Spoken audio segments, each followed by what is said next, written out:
आरक्षण दीजिए आप, कमजोर समुदाय के लोगों को आरक्षण क्या हो सकता है, लेकिन यूजीसी जैसे कानूनों को लाने की क्या आवश्यकता पड़ी कि हम जनरल कैटेगरी के हैं, कोई लड़की आके हमको प्रपोज करती है और उसके बाद हम उसको कह देते नहीं, हम आपको नहीं जो एक्सेप्ट करते हैं, वो जाके कमेटी में कह देते इन्होंने हमारा दुर्व्यवहार किया है, इन्होंने हमारे साथ जो है हमने महसूस किया है। बताइए फीलिंग्स के नाम पे कौन सा जो है आरक्षण होता है। आज थानेदार आता है बिना विवेचना के उसको उठा के जेल में डाल देगा। अरे उसके साथ क्या सही हुआ क्या गलत हुआ, जब तक विवेचना ही नहीं करेंगे तो कैसे पता चलेगा एससी सही था कि जिस देश का प्रधानमंत्री मैम, जिस देश का प्रधानमंत्री ओबीसी समाज से आता हो, जिस देश की राष्ट्रपति एससी एसटी समाज से आती हो, जिस देश के 14 राज्यों के मुख्यमंत्री एससी एसटी ओबीसी समाज से आते हो, उस देश में आपको लगता है ऐसे कानून क्या हो सकता है? 0.009 जो है परसेंट केस हैं जो है उत्पीड़न के, और जो फाल्स जो एफआईआर होंगी जनरल कैटेगरी वालों पे, उसका जिम्मेदार कौन होगा? जब आप गवर्नमेंट एजेंसी कोई भी डाटा ऐसा प्रोवाइड नहीं करती है जिसमें जाति विशेष किसी का एक्सप्लॉइटेशन कर रहे हैं, तो आप किसी जाति विशेष के नाम पे उसको अलग कैसे कर सकते हैं? भाजपा सरकार अपने वोट बैंक के चक्कर में फंसी हुई है।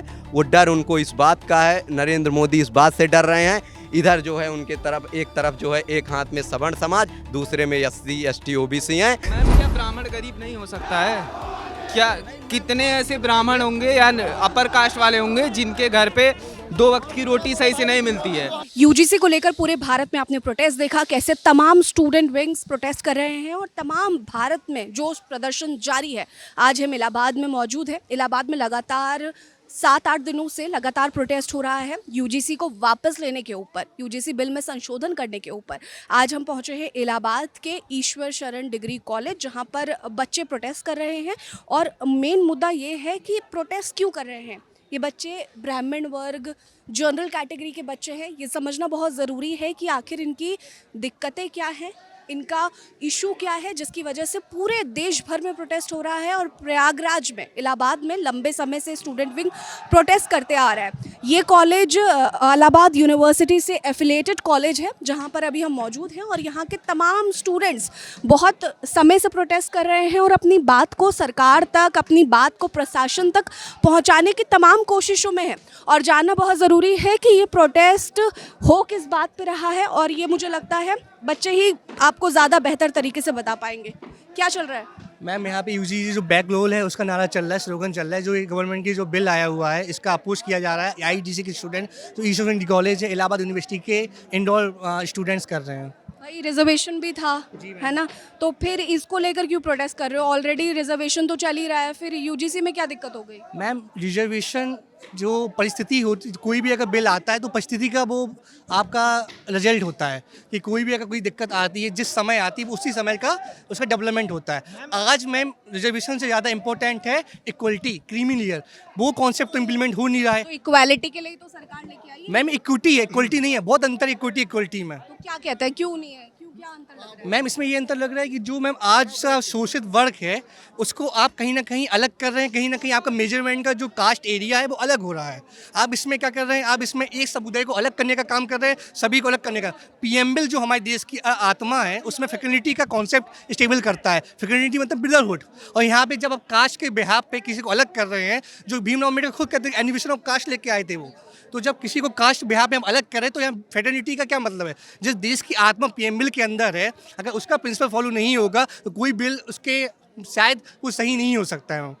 बच्चों का डिस्क्रिमिनेशन तो देखो है ना, सरकार भी यही कह रही है कि हमने डिस्क्रिमिनेशन को खत्म करने के लिए ये बिल लेके आए हैं। तो क्लासरूम्स में हमने रोहित वेमुला का केस देखा, हमने बहुत सारे केसेस देखे। मैम जैसे रोहित वेमुला हो गया, पायल तड़वी का केस देखा, तो सरकार ने ये विष्णु तिवारी का क्यों नहीं देखा? मैम ये सवाल है ना, विष्णु तिवारी देख लीजिए, 20 साल की बात कर रही है, 20 साल से वो भी तो जेल में थे। जो आंकड़ा है मैम, ये किसी भी आप हिसाब से देखा जाए किसी भी कास्ट बेस्ड नहीं है। अगर आप कास्ट बेस्ड डाटा प्रोवाइड कर सकते हैं गवर्नमेंट, तो पता चलेगा कि हाँ जनरल ने कितने लोगों का डिस्ट्रीब्यूशन किया, ईडब्ल्यूएस ने कितना किया, एससी ने कितना किया, एसटी ने कितना किया, ओबीसी ने कितना दिया। जब आप इसको मेजरमेंट करके कर सकते हैं, जब आप गवर्नमेंट एजेंसी कोई भी डाटा ऐसा प्रोवाइड नहीं करती है जिसमें जाति विशेष किसी का एक्सप्लॉइटेशन कर रहे हैं, तो आप किसी जाति विशेष के नाम पे उसको अलग कैसे कर सकते हैं? क्या ये सर्वोदय का कॉन्सेप्ट है? या ये सबका विकास है, सबका साथ है? नहीं है मैम, ये किसी व्यक्ति विशेष का साथ है और व्यक्ति विशेष का खास है। मैम आप देखिए, आप डाटा उठा के देखिएगा, उसमें 42% जो केस है SC/ST जो बनाया गया था वो आपके फॉल्स है, जो बाकायदा पंजाब हरियाणा गवर्नमेंट ने रजिस्टर किया गया है।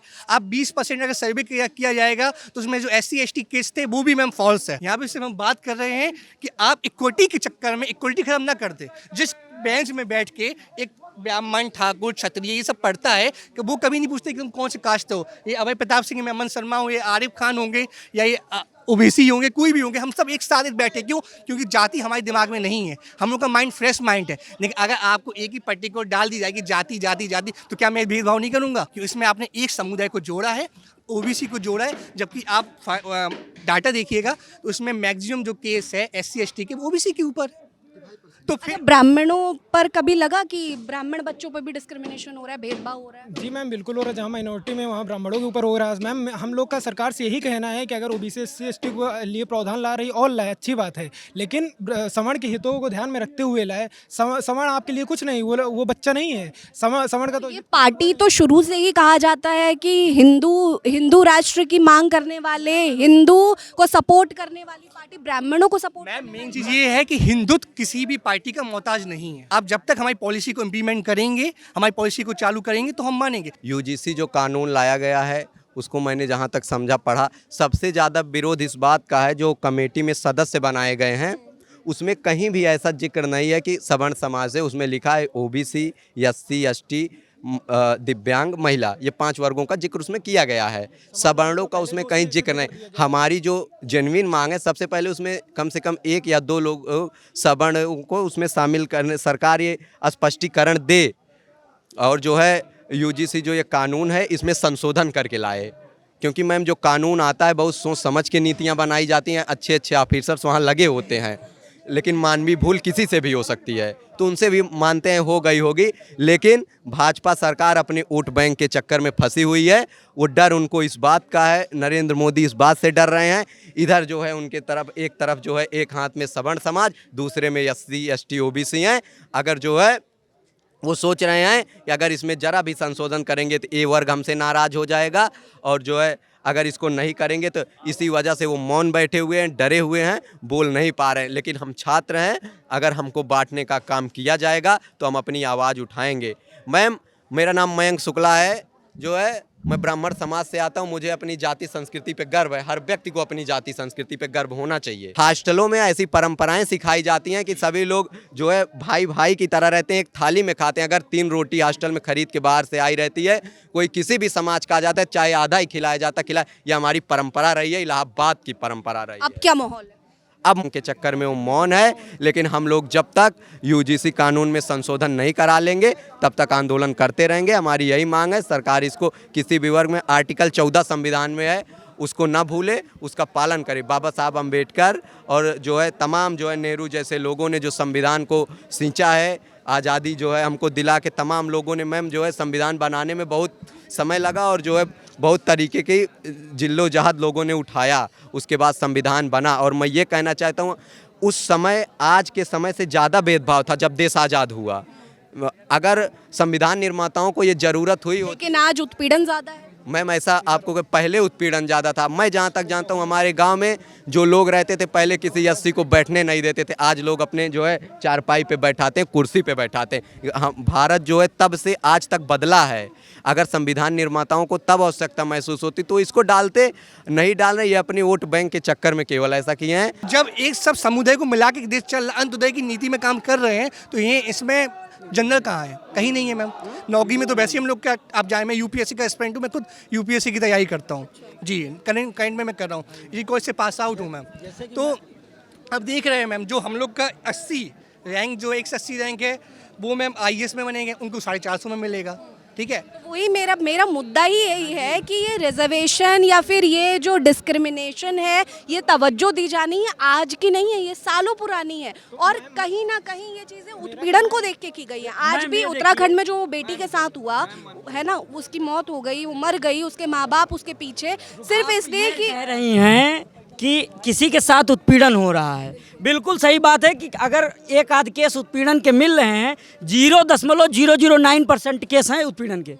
आप ये बात आप देखी डाटा की नहीं देखी, 0.009 जो है परसेंट केस हैं जो है उत्पीड़न के। और जो फाल्स जो FIR होंगी जर्नल कैटेगरी वालों पे, उसका जिम्मेदार कौन होगा? जैसे मैम अभी आपने जो अगर FIR जो फाल्स FIR की जाएंगी, तुरंत ऐसा नियम बनाया गया है कि कमेटी बनी है, कोई बच्चा अगर सीधे जाके बता दे रहा है कि मेरे साथ मैंने महसूस किया है, आपको ये बताते हुए हमको बहुत कष्ट हो रहा है कि हम जनरल कैटेगरी के हैं, कोई लड़की आके हमको प्रपोज करती है और उसके बाद हम उसको कह देते नहीं, हम आपको नहीं जो एक्सेप्ट करते हैं, वो जाके कमेटी में कह देते इन्होंने हमारा दुर्व्यवहार किया है, इन्होंने हमारे साथ जो है हमने महसूस किया है। बताइए फीलिंग्स के नाम पे कौन सा जो है आरक्षण होता है? फैमिली वालों को 50,000 रुपए देना पड़ा उस चीज को हटाने के लिए। और मैम सुनिए, मैं शिवम शुक्ला छात्र नेता इलाहाबाद विश्वविद्यालय इस चीज़ का खुला विरोध करता हूं। आज हमने ये आंदोलन जो है यहाँ आयोजित किया है। भविष्य में अगर आवश्यकता पड़ी तो आमरण अनशन, अन्न जल पानी सब छोड़ के हम जो है बैठ जाएंगे और जहाँ जाना पड़ेगा, यहाँ दिल्ली, चाहे सरकारें डोले या न डोले, लेकिन उनके कान में हम जू रेंग कर काम करेंगे। यूजीसी वापस लो। मैम आपको पता है JNU में क्या लिखा गया था? सबको पता है। ये देश किसी के बाप का नहीं है, ठीक है? मैम ये बताइए, हम अपना पूरा वो दे सकते हैं, जैसे चाहे जो भी हो। जैसा आप मैम बोल नहीं, रहे हैं इसी SC ST में उत्पीड़न होती है, नहीं। तो जैसे कि अगर कोई भी SC बच्चा आके हमारे ऊपर जनरल के ऊपर बोलता है कि इन्होंने हमारे साथ उत्पीड़न की, बिना विवेचना के आप FIR दर्ज कर दे रहे हैं। अब जब उसके ऊपर FIR होगी, उसको जेल भेज दिया, विवेचना बाद में हो रही है, उसके साथ क्या सही हुआ क्या गलत हुआ इसकी आप विवेचना नहीं कर रहे हैं। थानेदार आता है बिना विवेचना के उसको उठा के जेल में डाल देगा। अरे उसके साथ क्या सही हुआ क्या गलत हुआ, जब तक विवेचना ही नहीं करेंगे तो कैसे पता चलेगा SC सही था कि इन्वेस्टिगेशन होना चाहिए उस पर। अभी थोड़ी देर जैसे कि मैं आपको बता दूं, जो मैं इलाहाबाद विश्वविद्यालय हाईलैंड हाल NCC का कैंडिडेट रह चुका हूं, जो कि मैं यहाँ रहता भी हूं।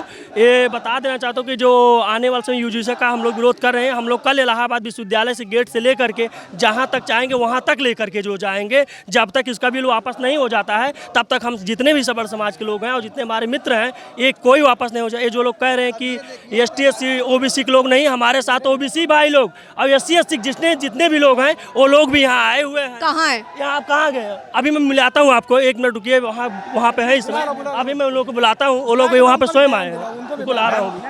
हम अगर राष्ट्र स्तर पर देखते हैं मैम, अगर हम राष्ट्र स्तर पर देखते हैं, जिस देश का प्रधानमंत्री OBC समाज से आता हो, जिस देश की राष्ट्रपति SC ST समाज से आती हो, जिस देश के 14 राज्यों के मुख्यमंत्री SC ST OBC समाज से आते हो, उस देश में आपको लगता है ऐसे कानून क्या हो सकता है?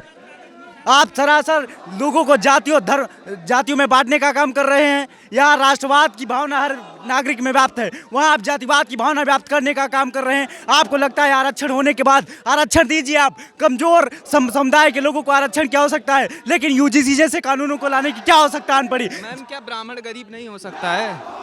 क्या कितने ऐसे ब्राह्मण होंगे या अपर कास्ट वाले होंगे जिनके घर पे 2 वक्त की रोटी सही से नहीं मिलती है? क्या वो रिजर्वेशन के हकदार नहीं है? इनके तो आप अपर कास्ट कहकर डिस्क्रिमिनेट कर देते हैं। ये केंद्र में जो राजनीति कर रहे हैं, मैं माननीय नरेंद्र मोदी आदरणीय प्रधानमंत्री जी से ये अपील करना चाहता हूं कि जिस प्रकार धर्म की राजनीति आप कर रहे हैं, जात की राजनीति कर रहे हैं, ये सवर्ण समाज, हम ब्राह्मण बनिया क्षत्रिय या सर्व समाज के लोग जो आपको सर्व समाज का प्रधानमंत्री मानते थे, हम आपको ये चेतावनी देते हैं कि आने वाली सत्ता में हम आपकी सत्ता उखाड़ फेंकने का काम करेंगे। सवर्ण समाज एक उग्र आंदोलन के लिए बाधित होगा अगर आपने UGC कानून को वापस नहीं लिया। मुद्दा यही है कि अभी आप लोगों को जो आंदोलन करना चाहिए था वो रोजगार पर करना चाहिए था। आप लोग जाति पे लड़ रहे हैं। नहीं मैम मैम जब भी काला कानून आएगा जिससे हमारे बीच में भेदभाव पैदा होगा तो हम उस चीज का रोजगार का एक माध्यम होता है मैम शिक्षा। जब हमारे शिक्षा पे ही बाधा लगा दी जाएगी तो हम रोजगार के लिए आंदोलन करेंगे या शिक्षा के लिए आंदोलन करेंगे? मैम हमारी शिक्षा बचेगी तभी हम रोजगार के लिए आंदोलन कर पाएंगे ना मैम। देखिए यहाँ पर लिखा है, जो NEP आई थी, न्यू एजुकेशन पॉलिसी आई है, उसमें पूर्ण समता एवं समावेशन दिया गया है, शैक्षिक निर्णयों के आधारशिला के रूप में मान्यता देती है।